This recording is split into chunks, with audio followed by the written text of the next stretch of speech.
ঢোলকপুরে আবারও একবার মৃত্যুর ছায়া ঘনিয়ে এসেছিল। সাহুর যে ছিল গ্রামের রক্ষক, আজ নিজেই সেই বিশাল নাগের মায়াজাল বা জাদুতে ভয়ানকভাবে আটকে পড়েছিল।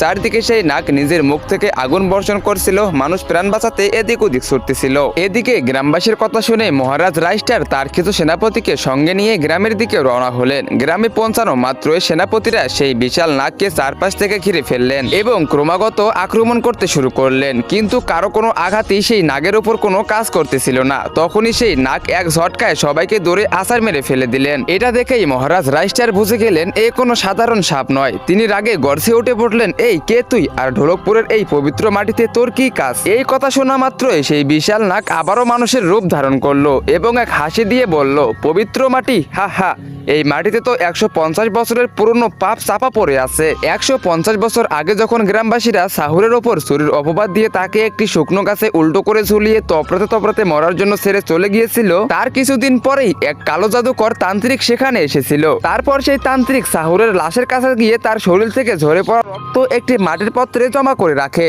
তো গাইস, এরপরে কি হতে চলেছে? হ্যাঁ গাইস, তোমরা ঠিকই ধরেছো, এরপরই হতে চলেছে এক ভয়ঙ্কর কালো জাদু। সেটা আজ থেকে 150 বছর আগেই ঘটেছিল। তো ভিডিওতে লাইক করে কমেন্ট বক্সে কমেন্ট করো পার্ট 16।